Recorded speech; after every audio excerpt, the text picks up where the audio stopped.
Hürmetlik vatandaş, yuqorqi leksiyaning davomi bugun Cheslaga 2020 yil 10 oyning 10 kuni haftaga shanba. Yuqorqi leksiyaning davomi shundoq.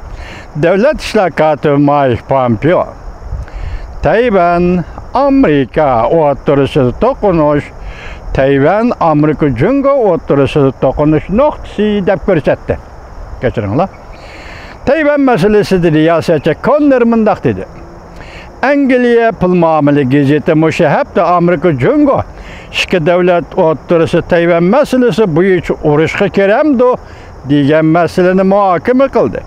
Bu gazetning muxbiri mundaq dedi.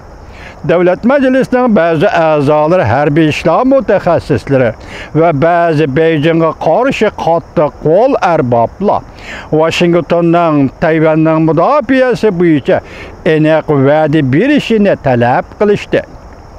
Bu to'g'rida Davlat ishlar katibi Mike Pompeo qanday fikrda bo'layotdi? Davlat ishlar katibi Mike Pompeo javob berib mundaq ko'rsatdi. Prezident Trump hukumati izchil tirishchanlik ko'rsatdi. Amerika bilan Beijing o'rtasida Tayvan masalasi bo'yicha hosil qilgan tushunchalarni, jumladan Tayvan munosabat qonunini ijro qilish, hali vaqtgacha mavjud bo'lib turgan bir qator tushunchalarni kapolatga ega qilish bo'yicha tirishchanlik ko'rsatdi. Davlat ishlar katibi Mike Pompeo mundaq ko'rsatdi. Bu va'dalarimizni ijro qilishni kapolatga ega qilamiz. Musha kelishimga muvofiq Tayvanga harbiy qurol-yarog' sotib berish bo'lsin yoki bizning armiyamizning Tayvan va Tayvanning atrofida erkin qatnashi bo'lsin. Bularning hammasi Amerika huddiga elishga tegishli majburiyatlardir. Tushundingizmi vatandoshlar? So'zning uramini qarang. Bizning armiyamizning Tayvan va Tayvanning atrofida erkin qatnashi bo'lsin.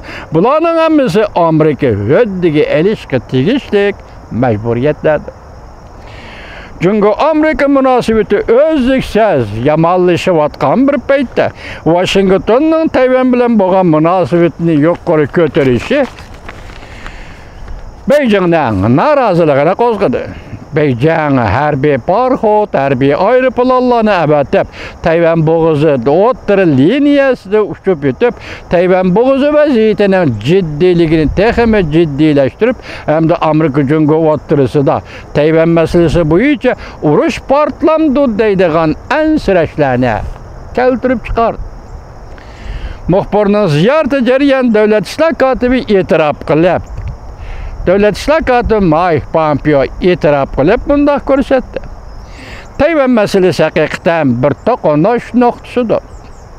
Biz tanib yetdik. Bu biz bilan Jungo kompartiyasi o'rtasidagi bir to'qinish nuqtasidir.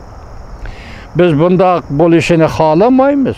Bizga tinchlik kerak, lekin biz Tayvanga kapolat bergan barliq majburiyatlarimizni ado qilamiz deb ko'rsatdi. Davlat ishlar katibi Mike Pompeo. Davlat ishlar katibi Mike Pompeo yuqumliq virus Hong Kong masalasi bo'yicha Jungoni ayblagandan keyin Rim papasiga aydakchilik qilib, burunqi o'xshashlar rahbarlik kuchi va axloq shohidi bo'lish kuchini joriy qildirib, diniy e'tiqod zulmga uchrayotgan kishilar uchun ko'krak kirib o'ttirg'i chiqishini talab qildi Vatikandir. Bugun Jungoda yuz berayotgan qo'rqinchli harakatlar, zo'r miqyosli diniy zulm, Injilni xitoylashtirish, Xristian dini cherkovlarini, katolik dini qurilishlarini so'kib tashlash, musulmon Uyg'urlarga selinayotgan qo'rqinchli zulm.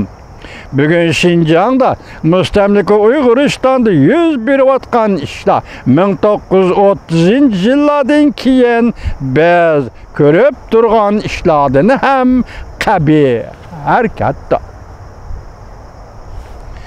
Mən Vatikan dairlərinin din həm təbiədir. Mən Vatikan dairlərinin bu iş üçün kökrək girib o tarafa çıxışın tələb qıldım deb göstərdi Amerika Qoşmuş Ştatlarının dövlət işlər katibi Mike Pompeo. Vatikanның yuqur dərəcəlik əməldarları bilan Cünguda dini itiqad məsələsi bo'yicha muhokama və söhbət elib bordi.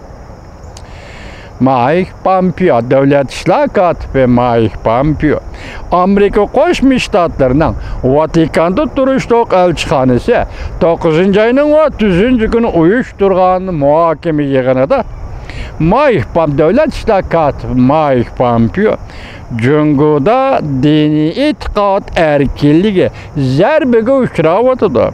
Şiddetlik dərəcədə. Dünyanın hər qandaq bir cayda körülüb baxmağan bir əhvalda şiddetlik zərbəyə uçravatıdı deb göstərdi. Baş elçi uyuşturğan muhokama yığınıdır.